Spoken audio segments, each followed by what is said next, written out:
Going on YouTube? This is the Love Shack 18, playing on full tilt, playing some rush poker, micro stakes games. I got a pretty small bankroll on full tilt. I haven't played here in quite a while, and I'm just trying to build it back up from scratch. It's pretty much how I build any bankroll. I usually don't deposit any more than like $50 or whatever if I were to make a deposit. But anyway, it's been a while since I posted a video. It's been a long goddamn time. I've tried to post up other videos onto YouTube, but I just haven't been having a real hell of a time trying to upload onto YouTube for some reason.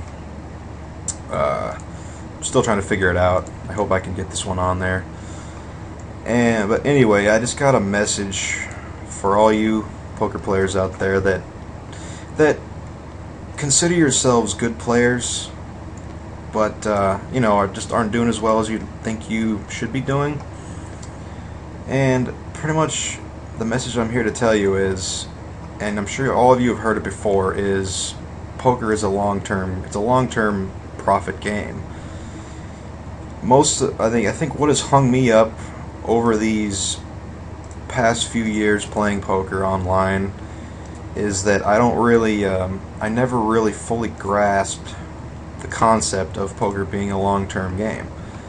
Usually I'll let the outcome of a single hand get to me, and usually I'll take a bad beat or whatever, and I'm kind of pissed at the world, and I think, oh, online poker's rigged, oh, online poker sucks, I hate poker, they reward the donkeys and the fish, and they don't reward good players and stuff, and that's just the result. That kind of behavior and attitude is really just the result of you focusing too much on your short-term results, and that is a very, very tough boundary to get over, because when you just start playing poker, you think you learn from what more experienced players tell you. Oh yeah, this is how you should play this certain hand, blah blah blah, this is how you make money in poker, and da da da da. And when that doesn't work out for one hand, two hands, 100 hands, you begin to just get extremely frustrated and discouraged about, like, oh, I think poker is a luck game, and and yada yada yada. But that's partly the case, but you got to understand that, and you got to understand and grasp the concept that the money that is made from poker over, the successful players, they play the long-term game. They don't play the short-term. If a successful online poker player who's been grinding it out for years and years and has made a living from it for years, they take a bad beat, it really doesn't even affect them. They just like, oh, they really don't even acknowledge it, that they acknowledge the fact that they just took a bad beat. I mean, at least emotionally they don't acknowledge it. It does not affect their game at all and stuff. And just what you guys should grasp is, in poker, in the short term, luck is king. In the short term, luck is king, and in the long term, skill is king. So, and you're probably thinking, oh, that doesn't make sense, because if luck rules in the short term, then how can you make any money in the long term? If you know what I'm talking about. See, it's true. I mean, and if you look at it in that kind of an abstract way, it can be true to you, but it really isn't true. See, like, you got to look at it this way. If you took a bad beat, and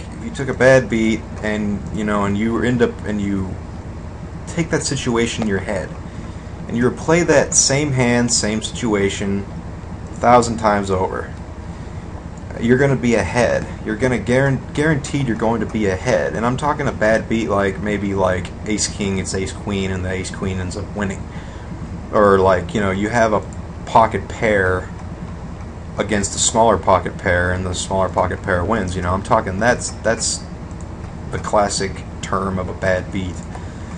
You know, and you got to replay that 1,000 times over in your head, and you're gonna say, yeah, I'm gonna be ahead. I'm gonna win money off of a situation like this over the long haul of things. So in that retrospect, you can't focus on poker as a money-making opportunity. You gotta, if you want to be successful over the long term, you can't think about the money. You gotta think about decision making. You gotta make the correct decisions all the time, because if you do that, if you're constantly making the correct decision almost every time, and of course you're not going to make the correct decision every time, because nobody is perfect in poker. Nobody's perfect at all. You know, but if you make the right decisions and you have the guy in bad shape over the long term, then you're going to make money. The money is going to speak for itself. It's going to, if as long as you're making the correct decisions, you will make money. Guaranteed. So I just gotta ask you guys, the next time you play poker, the next time you play online at the casino or whatever, and you take a bad beat from some guy made just a horrendous play in a hand, and he ends up getting paid and getting rewarded for it, and he takes your money. You just gotta think to yourself, bad beats, if you look at poker in the long term of things, bad beats are your best friend. They really are your best friend, because if it wasn't for bad beats, then all the inexperienced, horrific poker players out there, they would either be forced to get better, or they would just quit the game altogether if they knew that they couldn't luck out on somebody. You know, that's what drives people to this game, is the thrill of like bluffing somebody successfully, or like the thrill of the turn of a card. You know, that's what drives people to this game. And usually people have other motivations for playing this game. They watch it on TV or whatever, and you know, they think, I want to be like that, you know, I want to be like that guy. But when they start out, they usually are prone to making bad decisions at the table, and the good players usually reap the rewards, but not all the time. But just if you sit down with this guy over the long term, you continue to put him in bad situations, he's not going to win every time. You're going to win the majority of the time, and the profits are going to be in your pocket from that guy. So really, just the next time you play poker and you take a bad beat, I mean, this is a very, very big step to leap over. You just cannot let it affect you. I mean, at the bare minimum, you should just acknowledge the fact that, yeah, I'm not going to win every time. Nothing in poker is really a for sure thing before the flop or on the flop most of the time.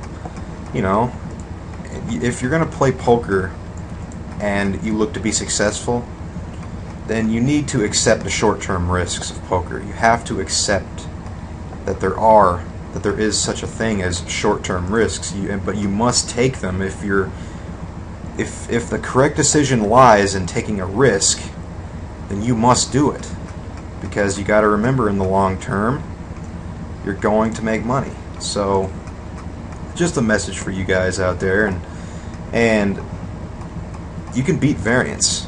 This damn internet connection of mine, it really sucks.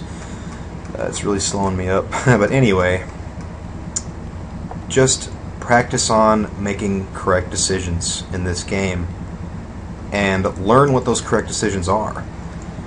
So, and once you start learning what the correct decision is in this game, then you got to start worrying about the emotional aspect of the game. Like, when you take that bad beat, how are you going to deal with it?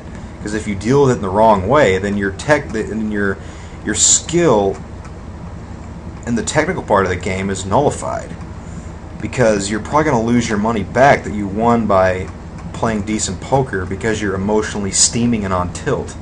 So you can't let it affect you. So, but anyway, I'm running out of time here, and I hope I get some feedback from you guys, you know. And you know, but just try it next time you play poker. And it's good to finally be back on YouTube again. And this is the Love Shack 18, and I am signing off. And good luck at the poker tables.